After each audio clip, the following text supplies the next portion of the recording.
Okay, very good. So remember, one of the qualities of right speech is speaking at the right time. That's one of the things you always find is in trying to do discussions on Dhamma and so on, sometimes it's difficult to get people started, and then once they're started, it's difficult to get them to stop. So anyway, so that was a very good discussion. Hope everyone enjoyed that. We don't have too much to add right here at the end, but just to summarise a few points that we've been over. First of all, the idea of karma in Buddhism, karma especially ethical action or ethical choice, and as something which is not determined and not fixed, but something which is constantly being performed, or being performed whenever you make a meaningful choice. So the basic idea in Buddhism is that those good actions lead to good results. Usually we can't figure out all the details of that. We can see it sometimes, but often we can't see it. It's not necessarily easy to see when this has good results or not. I don't know if anybody remembers Australia, You're Standing in It? Do you remember? Any remembers? Yes. Classic Australian comedy series from the 80s. See, moral lessons I still remember. And one of the best ones on there was Brain Space with Tim and Debbie. Anyone remember Brain Space with Tim and Debbie? Yes. And Tim and Debbie were these kind of supposedly hip alternative types who were perhaps not so well endowed with brain space as they thought they were. And they were discussing this very point that they were saying, Debbie was saying, money doesn't bring you happiness. And then Tim was saying, well, actually, on my way to the studio this evening, I passed this guy driving a Mercedes, and we stopped next to him at the traffic lights, and he looked pretty happy, actually.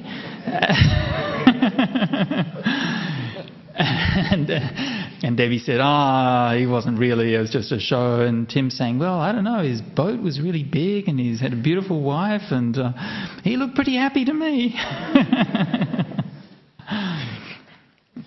So sometimes it's not obvious, this relationship. We can recognise that it exists, but it plays itself out in very complex ways. One of the stories we heard during our discussion group was from Ananda, talking about an act of kindness that he'd done many years ago when he'd helped somebody who'd been very sick, and he'd helped to organise transport for them to the hospital and so on. And then recently he himself was in hospital, and then he remembered this. And it brought back that happiness from such a long time ago.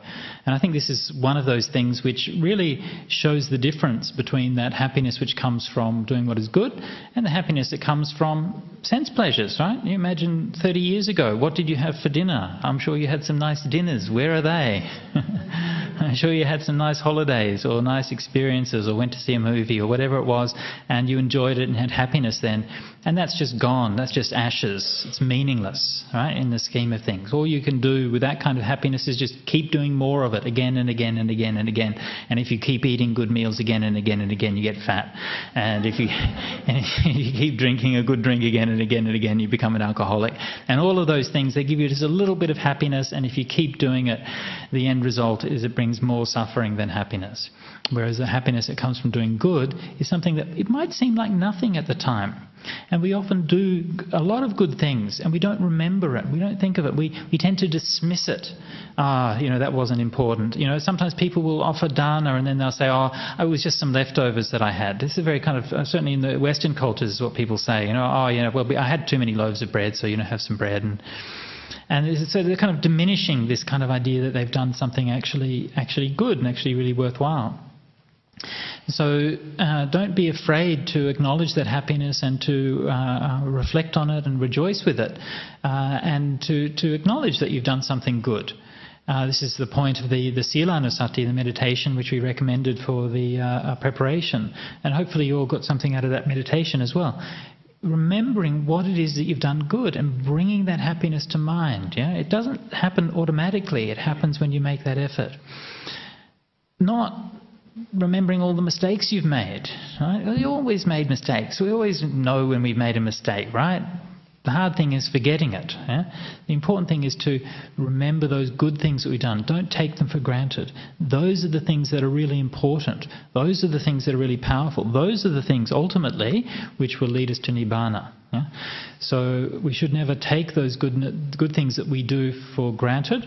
We shouldn't feel guilty about them, right? This is something sometimes people do. I've done a good thing, but then I was very attached to it. I'm very conceited because I did good, and now I'm a bad person because I'm attached to the good thing that I did. Well, get over it, all right? You're not enlightened, okay? So you're going to feel attached to things. So what, all right? But you just do what's good anyway. And it's the doing of what is good which is what helps you to overcome those attachments, okay? Not beating yourself up because you're not enlightened yet, all right? So you do what is good. Get attached to it, that's all right. But then as you go on, you just know that. You reflect on it. Okay, oh, this is what's happening. The ego's coming in. Never mind. Keep on doing what's good, and gradually you'll let go of that sense of ego, and the sense of what good that you're doing will become more and more powerful. So that's all I wanted to say for summing up for today. Ajahn Brahmada, do you have anything you wanted to add? Okay. I can use this one. Okay, that works, doesn't it? Yeah. Can people hear that? Yeah? Okay. Keep it close.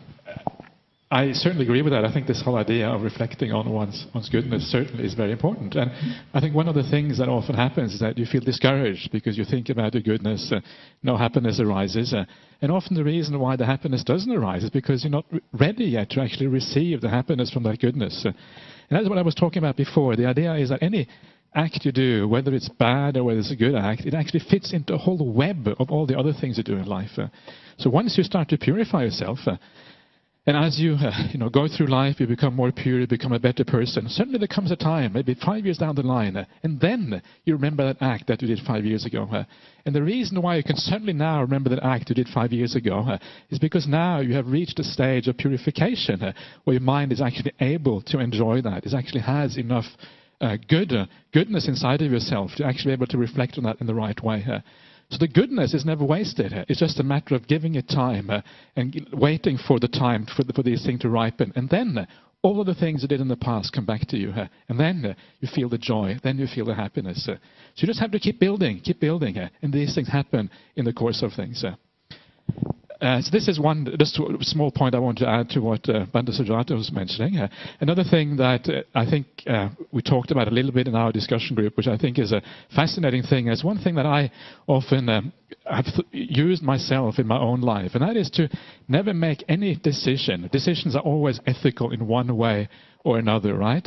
So never make a decision when you are under the sway of defilements. So sometimes you're in the monastery, you think, oh, okay, I've had enough of this monastery, can't stand it any longer. You get upset by something, right? There's always things that upset you in life. That's just the way things are. And then that is usually the wrong time to make a decision. If you make a decision when you are upset, when you are full of desires, when you are confused, when the mind is clouded, when everything is kind of uncertain and kind of, you can't see straight for your life, that is the time you should not make a decision. You should wait. If you want to make a decision about anything, which monastery you should live in, who you should choose as your teacher, which job you should have, anything, wait till you have clarity. Procrastinate. Wait till clarity arrives. Then you can make a decision. And then usually you will make very good decisions in life. Too many people do spontaneous things that then they regret later on. If you're going to do something spontaneous, do it only if it is definitely a good thing. Like a spontaneous act of charity, a spontaneous kind word, a spontaneous kind act or whatever, a spontaneous thought of metta. That is the kind of spontaneous action you should do. Otherwise, wait till you have clarity. Otherwise, you make all kind of silly mistakes in life. I reckon that's how I tend to live myself anyway. Okay, that was really all. Yeah.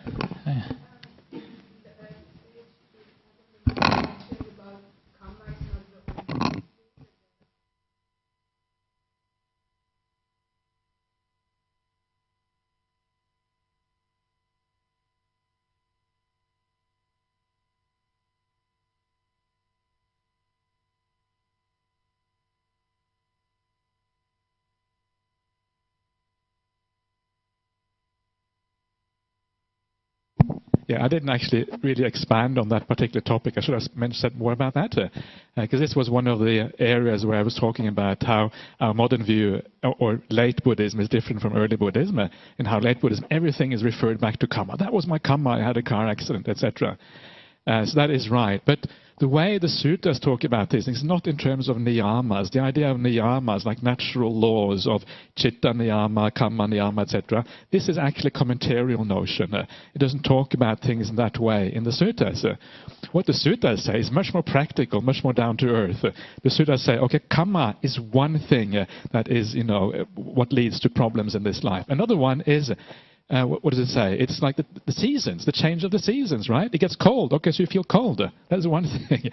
It's pretty practical and down to earth. And this is what I like about the Buddha's teaching. Often it's very down to earth. It's not kind of, in some kind of cloud, high clouded realm. So you have the change of the seasons. You have it talks about the change in the bodily humors, which basically means illness, right? The body changes, and you get illnesses as a consequence of that. So you get illnesses. It's human. You got a body, you're going to get illnesses.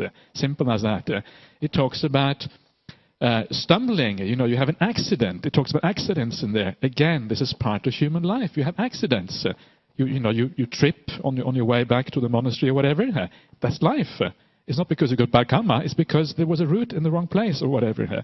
And etc., etc. They're very practical things. And from that, you get the general idea that karma is only one among all these other things.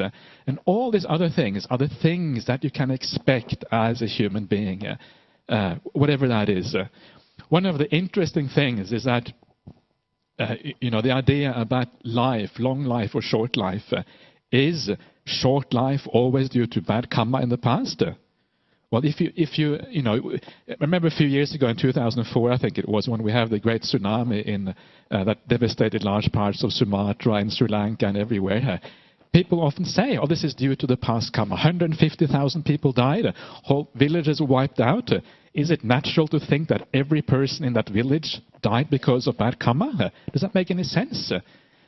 How come all these people were kind of conglomerated there, born into the same village, and then were wiped out because of bad karma? And it doesn't make any sense intuitively. And if you look carefully about what the suttas say about karma, what they actually say is that if you have done something bad, if you have killed in a past life, and you get reborn as a human, then you can expect short life. It does not say that short life is necessarily a consequence of having killed in the past. Sometimes short life probably is a result of having been born a human. If you have been born as a human being, sometimes if you are careless, if you were born in the wrong place, whatever reason, you can expect short life. So it's not, the sutras do not say that these things always happen as a consequence of karma. So it is like you take a statement in the suttas, and if you look at it carefully, it actually says something very different from how it is interpreted in many, many places, traditionally.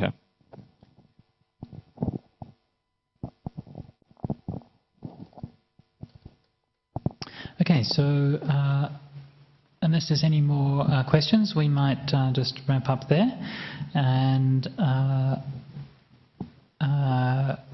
one thing I might just mention is we didn't provide any feedback options for this course, but if anybody wants to give some feedback for it, then we'd really appreciate that. Then they could just send that to the Buddhist Society, and then they'll forward that on to us.